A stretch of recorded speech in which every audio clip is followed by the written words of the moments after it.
kulamo dhexdhexaadin ah oo socday muddo ka badan 24 saac oo xiriir ah ayaa lagu soo warramayaa in ilaa hadda aysan jirin horumar laga sameeyay kala dabqaadida madaxweyne Farmaajo iyo Ra'iisul Wasaare Maxamed Xuseen Rooble.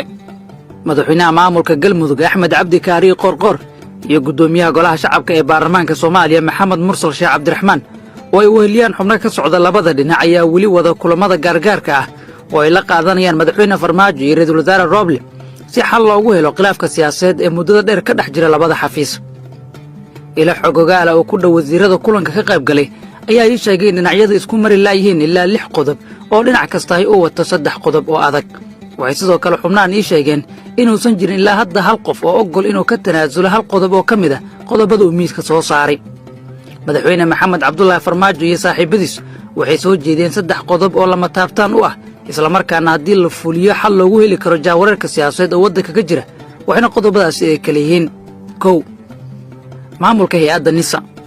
madaxweyne Farmaajo waxa uu soo jeediyay in la baabiyo magacaabistii uu sameeyay ee taliyaha nabad sugidda Soomaaliya Yaasiin Faray iyo tii uu sameeyay Ra'iisul Wasaare Rooble lana magacaabo agaasimo cusub oo ku meel gaar ah oo ay dhinacyadu heshiis ku yihiin. madaxweyne Farmaajo waxa la soo warinayaa inuu sheegay inuusan marna qaadan karin taliyaha NISA ee Janaal Bashiir Goobe isla markaana ay muhiim tahay in laga heshiiyo qof kale oo u qalma xilka taliyaha sirdoonka Soomaaliya dhinacyadana heshiis ku yihiin. sidoo kale waxa uu soo jeediyay in agaasimaha cusub ee ku meel gaarka ah ee la magacaabi doono inuu soo magacaabo taliyaha NISA ee gobolka Banaadir iyo agaasimayaasha kale ee gudaha hay'adda NISA haddii loo baahdo. isla qodobkan waxaa ku jira magacaabista wasiirka cusub ee amniga qaranka. madaxweyne Maxamed Cabdullaahi Farmaajo waxa uu sheegay inaysan marna sax ahayn lana aqbali karin xilka qaadistii lagu sameeyay wasiirkii amniga Soomaaliya Xasan Xundubey Jimcaale sidoo kalena ay ka sii daran tahay in xildhibaan Cabdullaahi Maxamed Nuur loo magacaabo wasiirka amniga Soomaaliya. qodobkan ayaa la sheegay in madaxweyne Farmaajo iska taagay meel adag isagoo soo jeediyay in qodobkan doodiisa waqti lagu luminin oo la bedelo wasiirka amniga Soomaaliya. madaxweyne Farmaajo aad uguma adkeen sida la sheegay in la soo celiyo wasiirkii amniga ee Soomaaliya Xasan Xundubey Jimcaale balse waxaa ka go'oneed in Cabdullaahi Maxamed Nuur uusan hogaamin wasaaradda amniga. 2 amniga guud ee dalka. sida ay ku soo warramayaan dad xogaal ah oo ka agdhow dhinacyada dhexdhexaadinta wada madaxweyne Farmaajo waxa uu soo jeediyay in Ra'iisul Wasaare Rooble uu ku ekaado maamulka doorashada iyo amniga doorashada oo kaliya balse uu faraha kala baxo maamulka guud ee dalka gaar ahaan inuu joojiyo faragelin ay Villa Soomaaliya sheegto inuu ku hayo amniga dalka oo aan mas'uuliyadiis ahayn. Maxamed Cabdullaahi Farmaajo wali wuxuu ku adkaysanayaa inuu yahay madaxweynaha dalka oo leh awood uu dalka ku maamulo ilaa laga helo madaxweynaha cusub ee imaan doono isla markaana uusan wareejinin awoodaha amniga guud ee waddanka iyo sidoo kale maamulkiisaba. 3 kiiska Igraan Tahliil.